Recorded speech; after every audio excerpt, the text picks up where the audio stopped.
sudah bisa. Saya belum bisa share screen. Mungkin harus dijadikan ini di spotlight kali ya, baru ini. Atau bisa dilangsungkan, boleh juga. Ya, selamat bergabung. Ada teman-teman dari Dulos, dari ini ya. Ada alumni kita juga tadi. Ada Bu Silvi yang dari Solo. Selamat bergabung. Ada yang dari Manado, Oris ya. Puji Tuhan. Ada teman-teman yang lain. Nanti kita akan sungguh senang bisa berbincang atau berdiskusi dengan teman-teman sekalian. Ya, tadi kita sudah mendengar secara teologis ya bagaimana Bapak Pendeta William Hermon, kandidat doktor, sudah menjelaskannya secara teologis. Nanti saya akan mencoba ada berbagai pertentangan tentang kebangkitan Yesus. Apakah Yesus itu benar bangkit atau tidak? Itu menjadi diskusi menarik karena diskusi ini sangat penting. Ya, sekali lagi karena ini merupakan tonggak iman dari lahirnya kekristenan. Oke, apakah ya belum bisa ya? Saya lanjut aja kali ya.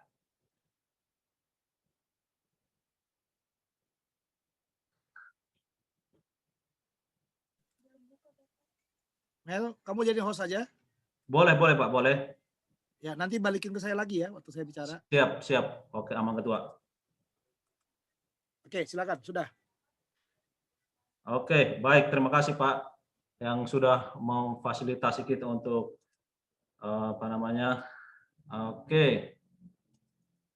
Oke.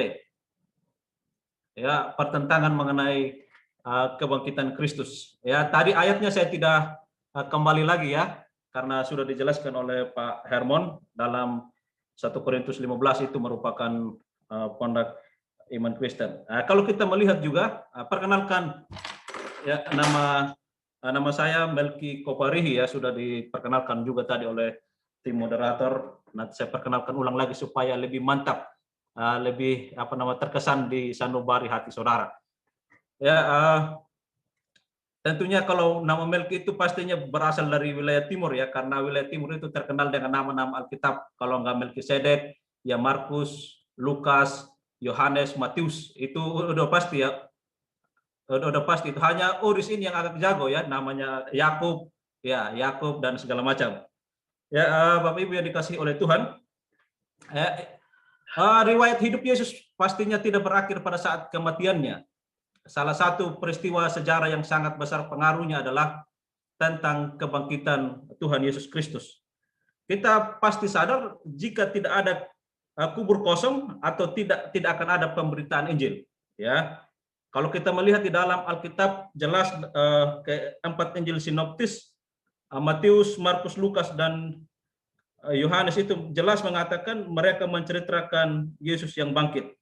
Ya, hanya satu Injil yang tidak menceritakan tentang kebangkitan Yesus, yaitu Gospel of Judas, yaitu Injil Yudas ya. Makanya dia tidak dikanonkan di dalam Alkitab. Ya, polemik tentang kebangkitan Yesus. Salah satu tokoh yang menantang kebangkitan Yesus adalah Josh Eldon. Salah satu teori yang menantang kebangkitan Yesus mengatakan bahwa penjelasan yang paling kuno tentang murid-murid itu mencuri dan menyembunyikan mayat Yesus. Kemudian para murid mengarang cerita bahwa Yesus tidak mati untuk selamanya karena telah hidup kembali atau bangkit.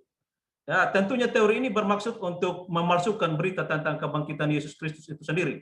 Mereka berusaha mencari celah atau mencari alibi untuk menantang kebangkitan Yesus Kristus. Ada teori yang lain mengatakan bahwa Yesus tidak mati, melainkan hanya pingsan. Ya, nanti kita akan lihat argumentasi kita akibat kelemahan dan kekurangan darah. Ya. Kemudian di dalam kesejukan dalam kuburan dan rempah-rempah yang wangi, ditambah dengan istirahat yang cukup, pasti akan menyadarkan dia kembali. Ya, setelah dia sadar, dia keluar dari kubur dan menampakkan dirinya kepada murid-muridnya dan meyakinkan mereka bahwa dia telah bangkit dari kematian. Ya, jika teori ini benar, berarti Injil dan iman Kristen yang percaya akan adanya hidup kekal dan keselamatan tentu itu hanyalah sebuah dusta. tentunya kita sebagai orang Kristen tentunya percuma kita mempercayai Yesus itu karena kita tidak percaya dia tidak bangkit dari antara orang mati. Nah, ini yang paling kita saksikan ini saudara yang dikasihi oleh Tuhan. Ya, saya berani menampilkan foto beliau ini karena memang sudah familiar dan tulisannya di mana-mana sudah sudah bahkan di Kompas pun dia sudah berani menulis. Ya, beliau memang adalah orang hebat. Ya, kalau saudara tidak mengenal beliau ini berarti saudara harus lebih dalam lagi belajar dan belajar. Beliau adalah teori Yohanes Rahmat tentang kebangkitan metafora. Nanti dia berkata bahwa itu hanyalah sebuah halusinasi dan delusi. Ya, beliau ini adalah dosen kajian PB di STT Jakarta. Ya, beruntung saudara kuliah di STT Obajah, ditempatkan di STT yang Injili dan tidak liberal. Bahkan nanti kita akan melihat apa yang dikatakan oleh beliau. Di dalam dia pernah menulis di Kompas pada tanggal 5 April 2007 di harian Kompas dia menulis artikel yang berjudul Kontroversi Temuan Makam Yesus. Dia menulis demikian, ya. Jika sisa-sisa jasad Yesus memang ada di bumi ini maka kebangkitan dan kenaikan Yesus ke surga itu tidak bisa lagi dipahami sebagai kejadian-kejadian sebagai objektif melainkan sebagai metafora. Ya, dia bilang sebagai metafora. Dan teori ini tentunya tidak dapat disepelekan saudara yang dikasihi oleh Tuhan, ya, karena ini juga sudah menjadi pembicaraan di berbagai gereja di Indonesia. Ya, dia juga memaparkan, nanti kita lihat, dia juga mengeksegese ini tulisan ini dari hasil eksegesinya di 1 Korintus 15 tadi yang dibacakan atau yang sudah diterangkan oleh Bapak Pendeta William Hermon. Ya, Yohanes Rahmat memaparkan teori kebangkitan metafora sekaligus melampirkan pandangannya terhadap tubuh kebangkitannya yang merupakan hasil eksegesi dari 1 Korintus 15. Beliau berpendapat di dalam pasal ini, ya, dia berkata di dalam pasal ini Paulus ingin menguraikan tentang tubuh kebangkitan dengan memakai sebuah analogi katanya. Artinya dia hanya memakai sebuah analogi atau persamaan. Artinya bagi Yohanes Rahmat kebangkitan itu hanyalah kebangkitan secara rohani, tidak lagi menjadi kebangkitan tubuh. Ya, ini yang harus dilihat ya, bahwa dia menganalogikan tentang biji yang ditanam atau ditabur. Menurut Paulus kata dia, biji itu harus mati dahulu, setelah itu ya biji akan mengeluarkan batang tubuh atau tumbuh-tumbuhan yang akan memiliki akar, cabang, ranting dan kulit buah dan sebagainya. Para penulis PB juga dia bilang memahami keduanya sebagai metafora. Jika tidak demikian mereka adalah orang-orang yang sudah tidak lagi memiliki kemampuan yang membedakan mana realitas dan mana fantasi dan mana delusi. Ya, kita lihat dengan jelas ya Bapak Ibu dikasihi oleh Tuhan. Ya, masih banyak lagi teori yang lain tentang kebangkitan Yesus. Namun teori ini dikemukakan dalam tulisan bahwa ya tadi ya di dalam tulisannya juga Maria Magdalena, Yudas dan makam keluarga Yohanes Rahmat memaparkan teori kebangkitan ini. Bahwa bagi dia adalah itu hanya dikutip merupakan tubuh kebangkitan. Ya. Ada tanggapan lain, itu teori imajinasi. Ya, bahwa Yesus tidak mati, tetapi itu bagian dari imajinasi para murid. Ya, anggapan bahwa kebangkitan Kristus hanyalah imajinasi para murid yang ditulis oleh Ajit Fernando menuliskan mengenai pendapat A.N. Wilson. Ya, dia menganggap bahwa kepercayaan kepada adanya kebangkitan merupakan hasil imajinasi dari para murid. Ya, artinya begini Bapak Ibu yang dikasihi oleh Tuhan, saking sayangnya dia kepada Yesus atau mereka merasa kehilangan Tuhan Yesus, mereka hanyalah imajinasi ya. Kalau Bapak Ibu pernah melihat atau teman-teman melihat orang yang berimajinasi ya. Tapi kita akan melihat nanti apakah benar itu sebuah imajinasi atau tidak. Ya, Rasul Paulus juga mengatakan bahwa selain ke-12 muridnya dan semua rasul, ia juga menampakkan diri kepada lebih dari 500 orang dan juga telah menampakkan diri kepada Paulus. Ya, pertanyaan sederhana bagi kita adalah bagaimana mungkin ya semua sekitar 500 orang berhalusinasi? Itu tentunya itu adalah kebohongan ya. Karena kalau mungkin ada di antara satu orang pun bisa ya, tapi ini dan itu tidak mungkin berjam-jam kita berhalusinasi. Ya paling dalam sekian detik atau per menit lah kalau paling lama ya. Ya. Yang berikutnya adalah teori kubur Yesus yang salah. Ya. Dipopulerkan oleh seorang ahli dari Harvard, Kirchhoff Leck yang menulis buku The Historical Evidence for resurrection of Jesus Christ, yaitu mengatakan ada teori lain yang menyebutkan akan adanya kemungkinan para wanita yang datang ke kubur Yesus pagi-pagi masuk ke kuburan yang salah yang masih terbuka. Nah, ini mereka berkata begitu ya. Dan bertemu dengan seorang anak muda. Karena anak muda tersebut mengatakan bahwa Yesus tidak ada di situ. Yang mereka berkata itu anak muda bukan malaikat ya. Para wanita yang ketakutan mengira anak muda tersebut adalah seorang malaikat. Ya, ini dia ya. Mereka berkata itu hanyalah bukan seorang malaikat tetapi seorang anak muda penjaga kuburan, kira-kira begitu. Iya. Kita akan melihat 5 argumentasi kebangkitan Yesus. Ya, kita sebagai orang percaya, kita percaya bahwa Yesus benar-benar mati. Ya, setuju ya semua ya. Bagi kita Yesus bangkit, itulah kekristenan yang sejati. Kita percaya Yesus yang mati di atas kayu salib lalu dikuburkan dan pada hari ketiga dia bangkit sesuai dengan dengan ke-12 pengakuan iman rasuli. Pada hari yang ketiga dia bangkit dari antara orang mati. Tetapi ada juga orang Kristen yang percaya Yesus mati tetapi Yesus tidak bangkit dalam arti tubuh yang dijelaskan oleh Pak William Hermon tadi ya. Menurut mereka para rasul itu tertipu. Ya, mereka hanya halusinasi. Yang kedua, para rasul itu telah merekayasa atau sebuah mitos. Ya, mereka berkata itu adalah sebuah mitos dan tidak akan mungkin terjadi. Yang berikutnya adalah para rasul itu adalah para penipu. Mereka mengadakan persekongkolan. Ya. Yang terakhir adalah Yesus tidak mati. Ya, tetapi hanya pingsan.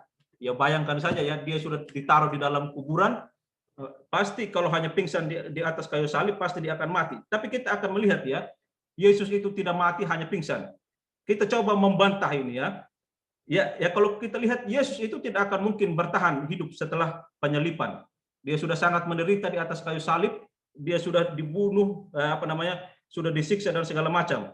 Tentunya ketika orang Romawi itu yang tentara Romawi yang menjaga kubur Yesus itu, bagaimana mungkin seorang Yesus yang sakit-sakitan tadi mampu menggulingkan batu yang besar itu? Ya, tidak mungkin itu, omong kosong pastinya. Yang kedua, yang mengatakan Yesus hanya pingsan, Yohanes itu sebagai saksi mata melihat atau melaporkan bahwa ia melihat Yesus keluar air dan darah dari lambungnya. Tidak ada lagi pengharapan untuk Yesus hidup. Ya, tubuhnya seluruhnya dibalut dengan kain panjang, lalu kemudian dikuburkan. Artinya itu sebenarnya benar-benar dia mati di dalam kesengsaraan itu. Ini menandakan bahwa kalau orang berkata Yesus itu tidak mati, hanya pingsan, tentunya ini tidak bisa dibenarkan. Yang berikutnya adalah kita melihat ada teori halusinasi yang disebutkan tadi ya. Ya, tidak mungkin orang berhalusinasi berjam-jam bahkan lebih dari 500 orang. Ya, itu tentunya sangat-sangat omong kosong. Pasti di antara mereka itu adalah yang waras. Sudahlah, ya jangan lagi kita tangisi, jangan lagi kita berlebihan mencintai guru kita itu. Dia sudah mati, biarkan saja dia sudah menyelesaikan apa yang sudah dikerjakan. Pasti ada orang yang akan mengingatkan begitu. Ya, tapi ini lebih dari 500 orang Yesus menampakkan diri. Tentu ini adalah hal yang serius bahwa benar-benar Yesus itu bangkit. Yang berikutnya adalah kita melihat adanya mitos. Ya, tentu tidak saja bahwa kebangkitan Yesus itu hanyalah sebuah mitos. Yang paling tidak masuk akal adalah terjadinya persekongkolan antara murid Tuhan Yesus dengan para tentara Romawi itu. Pascal menyuguhkan suatu pembuktian sederhana dan memadai secara psikologis tentang mengapa hal itu mustahil terjadi. Para murid itu mungkin saja tertipu atau mereka adalah para penipu. Dugaan ini sulit dipertahankan karena tidak mungkin untuk membayangkan bahwa seseorang telah bangkit dari antara orang mati. Ya, ketika Yesus masih bersama-sama dengan mereka, ia dapat memenuhi segala keperluan mereka. Namun setelah itu, apabila ia tidak muncul lagi di hadapan mereka, siapakah yang akan membuat mereka bertindak? Ya, kalau kita melihat hipotesa yang mengatakan bahwa para rasul itu adalah orang-orang yang tidak baik, agak sulit dipikirkan. Ya, tidak masuk akal.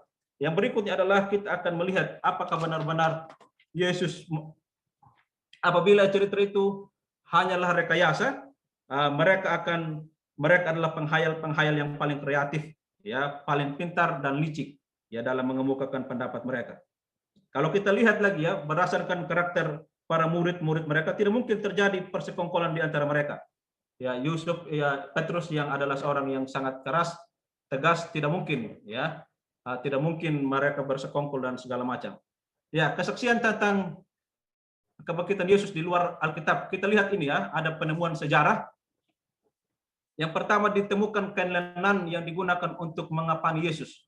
Oleh sebagian orang diduga sama dengan kain kafan kuno yang disimpan di kota Torino, Italia, yang disebut kain kafan Turin. Ya, kain ini memiliki gambaran sebagai pria yang tampak telah disiksa secara fisik yang konsisten dengan siksaan penyelipan. Nah, ini pastinya masih perlu dikaji, tapi ini menandakan bahwa itu merupakan bagian dari kain dari Tuhan Yesus itu sendiri. Ya, yang berikutnya adalah kain yang lain digunakan untuk menutup muka atau disebut kain peluh di Injil Yohanes 20 ayat 7 itu ya. Diduga adalah kain yang sekarang disebut sodarium dari Oviedo. Sodarium itu adalah bahasa Latin untuk kain peluh. Di sana dengan jelas ada bercak darah di kain ini, tetapi tidak ada gambaran wajah. Ya. Kita lihat dari tokoh Ignatius yang berasal dari Syria. Ya, dia adalah seorang bishop dari Antioquia. Dia adalah murid langsung dari Yohanes yang menyaksikan langsung peristiwa penyalipan Yesus dihadapkan di hadapan Pontius Pilatus, dan kita lihat ya, seorang Ignatius ini pada akhirnya dia dihukum mati sebagai martir. Kalau ini sebenarnya cerita omong kosong, ya tidak mungkin seorang Ignatius ini memberikan nyawanya untuk melayani Yesus. Ya, dia bersaksi, dia disalibkan dan mati di bawah pemerintahan Pontius Pilatus. Ya, sebuah kebenaran yang mutlak pasti orang akan mempertahankannya sedemikian rupa. Ya, tidak mungkin dia mempertahankannya kalau itu tidak tidak benar atau itu bukan sebuah kebenaran yang mutlak. Ya. Profesor arkeologi Israel yang bernama Amos Kloner menguatkan pernyataan Mohler. Ia mengatakan makam-makam yang ditemukan itu adalah makam keluarga kalangan atas Yahudi. Ya, ini tadi ya, menjawab tentang kubur yang salah. Ia mengatakan tidak ada bukti yang bisa mendukung klaim bahwa makam itu adalah makam Yesus. Ia mengatakan dengan jelas, saya ini adalah seorang cendekiawan yang terkenal dan beliau sudah banyak menghabiskan waktunya untuk melakukan penelitian ya mengenai keilmuan dan tidak ada kaitannya dengan pembuatan film dokumenter atau omong kosong. Dia membawa kisah keagamaan dan mengarahkan pada sesuatu yang bersifat ilmu pengetahuan. Ya, ia juga berpendapat bahwa makam itu adalah makam kuno ya, yang biasa jika ada kesamaan dengan nama keluarga Yesus hanya faktor kebetulan saja. Ya, nanti pada waktu beberapa tahun yang lalu ada penemuan ditemukan kubur Yesus katanya ya. Ya.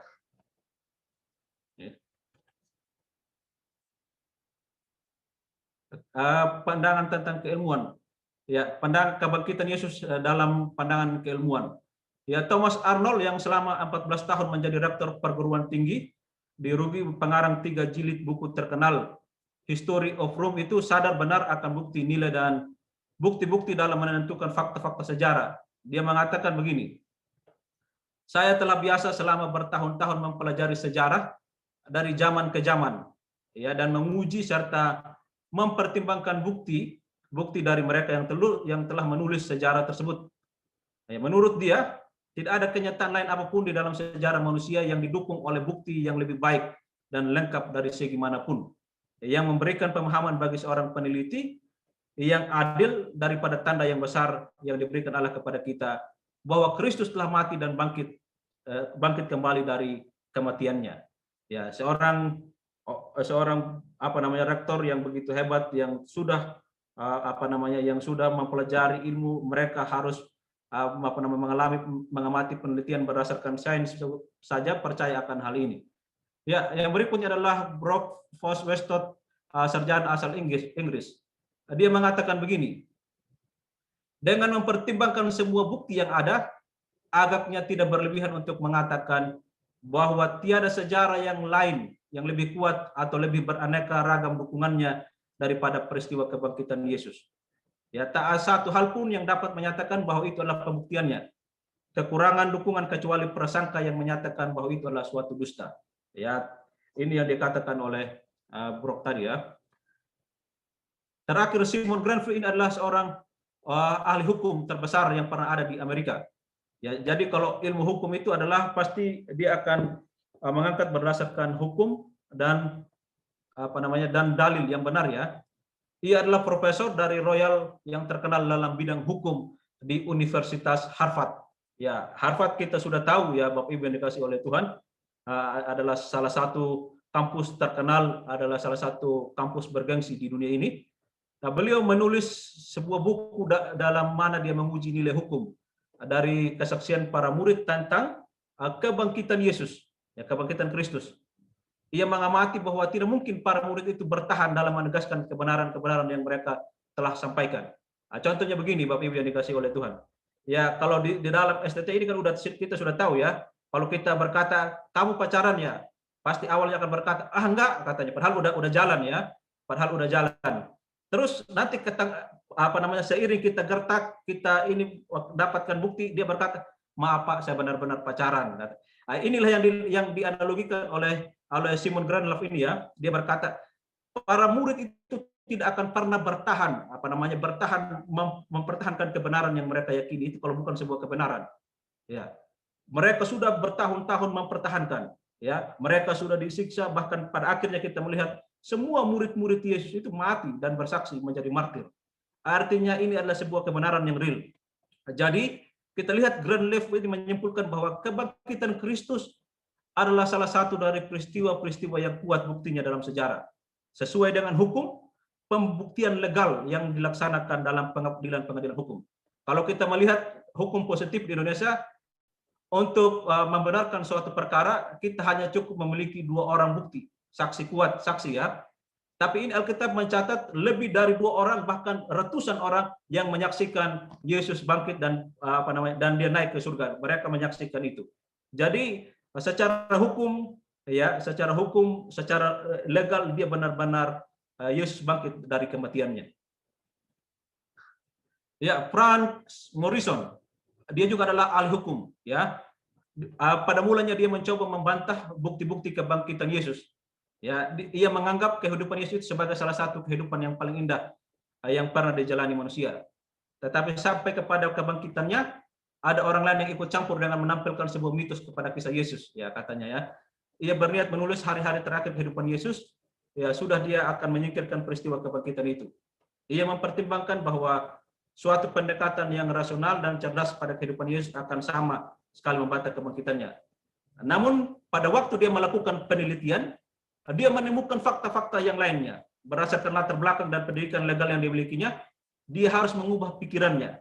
Dari yang tidak percaya akan kebangkitan Yesus, pada akhirnya dia percaya. Karena dia melakukan sebuah penelitian. Akhirnya dia menulis sebuah buku yang laris, yaitu Who Moved the Stone. Bab pertama yang berjudul buku yang menolak keras untuk ditulis dalam buku kebangkitan Kristus. Ini beberapa tadi sudah bisa dibuktikan dari segi sains, dari segi hukum, semua mengatakan Yesus itu bangkit. Ya, Josh Eldon Ladd menyimpulkan satu-satunya penjelasan yang rasional ada fakta historis ialah bahwa Allah membangkitkan Yesus dalam bentuk jasmani. Ya, tadi di dalam sisi teologisnya sudah dijelaskan kepada kita. Ya, evaluasi mengenai kuburan yang kosong itu setelah menguji bukti-bukti dari hukum, ya Lord Darling, bakas hukum Inggris menyimpulkan bahwa ada begitu banyak bukti positif dan negatif, fakta maupun yang terlangsung, sehingga tak tujuh yang cerdas sekalipun di seluruh ini dapat gagal menyatakan keputusan hakim bahwa kisah kebangkitan itu memang benar-benar ada. Ya, bersyukur kita kepada Yesus Kristus, walaupun kita tidak melakukan penelitian cukup Alkitab, tetapi kita mempercayai kebangkitan Yesus Kristus. Di atas penuh ya, saya sudah menjelaskan bagaimana para ahli dan para ilmuwan terkenal sepakat bahwa kebangkitan Yesus ya benar adanya. Dibuktikan secara ilmiah, kebangkitan Yesus bukanlah omong kosong atau khayalan para murid-muridnya. Hal itu diteguhkan dengan bukti-bukti yang tak terbantahkan. Ya, saya sudah menuliskan bukti eksternal yang mengaku kebangkitan Yesus Kristus. Ya, sekarang nanti kita akan melihat satu ayat saja karena tadi sudah dijelaskan bukti-bukti di dalam Alkitab. Untuk lebih jelas, mari kita lihat ya. Salah satunya adalah Yesus menampakkan diri kepada Maria Magdalena. Ya, sambil menangis Maria Magdalena menjenguk kubur Yesus. Ya, lalu menampaklah 2 orang malaikat yang seorang duduk di sebelah kepala dan yang lain duduk di sebelah kaki di tempat Yesus dibaringkan. Malaikat itu bertanya kepada Maria Magdalena, apa yang sedang ia cari? Maka jawab Maria, dan aku tidak tahu di mana ia diletakkan. Sesudah berkata demikian Maria menoleh ke belakang dan melihat Yesus berdiri di situ. Tetapi ia tidak tahu bahwa itu adalah Yesus. Kata Yesus kepadanya, "Ibu, mengapa engkau menangis? Siapakah yang engkau cari?" Maria menyangka orang itu adalah penunggu taman. Lalu berkata kepadanya, "Tuhan, jikalau Tuhan yang mengambil dia, katakanlah kepadaku di mana Tuhan meletakkannya dia, supaya aku dapat mengambilnya. Aku telah melihat Tuhan," dan juga bahwa dia mengatakan hal-hal itu kepadanya. Dan pada akhirnya Yesus menampakkan Maria Magdalena. Ya, apa namanya Bapak Ibu yang dikasih oleh Tuhan? Kalau seandainya Yesus tidak bangkit, ya siapa kira-kira? Apakah seorang Vinta dan teman-teman bisa menggulingkan kubur yang sangat besar itu? Ya, kalau Yesus siapakah yang membantu mereka untuk menggulingkan itu? Tetapi Alkitab sudah mencatat dengan jelas tidak ada penipuan di sana bahwa pada akhirnya memang Yesus sudah bangkit dari antara kematian. Usaha untuk menutupi kebangkitan Kristus atau kebangkitan Yesus Kristus. Peristiwa kebangkitan itu terjadi melalui imam-imam, kepala tua-tua Yahudi yang membuat alibi untuk menutup rapat kebangkitan Yesus secara badani. Para prajurit yang menjaga kubur Yesus menceritakan peristiwa yang ajaib itu dengan takut dan gentar kepada mereka. Ya, tetapi mereka tidak percaya, malahan menyogok para prajurit itu dengan mengatakan bahwa Yesus tidak bangkit, melainkan mayatnya dicuri oleh para murid-muridnya pada waktu mereka sedang tidur. Ya, Pak, yang menjaga kubur Yesus itu adalah orang-orang yang sudah terlatih, prajurit-prajurit yang terlatih, dan tidak mungkin mereka kebablasan dalam tidur mereka. Karena mereka di situ bukan untuk tidur, ya, mereka datang untuk menjaga kubur. Tetapi mereka karena ketegaran karena ketidakkepercayaan mereka lah, maka orang-orang Yahudi itu menjadi orang yang dibinasakan oleh Kristus. Nah, saudara yang dikasih oleh Tuhan, tadi saya hanya mencoba membuktikan melalui melalui tentang teori kebangkitan Yesus, melalui orang-orang yang menolak, bahkan kita sudah membantah dan mengatakan benar-benar dengan bukti di luar Alkitab saja kita mempercayai bahwa itu Yesus itu benar-benar bangkit dari kematian. Tidak ada alasan untuk kita tidak mempercayai kebangkitan Yesus, ya, karena bagi kita ya kebangkitan Yesus merupakan inti dari pemberitaan Injil sampai hari ini. Bersyukurlah kita semua yang ada di tempat ini, dan doa saya juga kelak nanti saudara kalau sudah menjadi orang-orang hebat, hati-hati di dalam menganalisa Alkitab, apalagi mengeksegesi Alkitab, sehingga saudara sudah menjadi dokter, misalnya sudah menjadi dokter, tetapi saudara berusaha untuk membantah kebangkitan. Sampai hari ini beliau katanya, apakah itu benar? Saudara bisa menambahkan informasi. Sampai hari ini beliau sudah tidak lagi bergereja karena sudah diberhentikan dari gerejanya. Tetapi kita percaya biarlah Tuhan sajalah yang menjamin.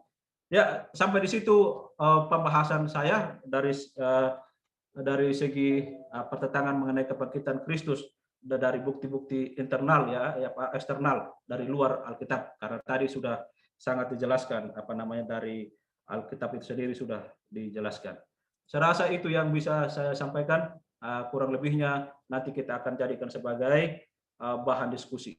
Terima kasih, Tuhan memberkati kita semua. Shalom. Ya, saya sudah kembalikan Pak untuk Bapak menjadi host. Oke, terima kasih kepada Pak Melki.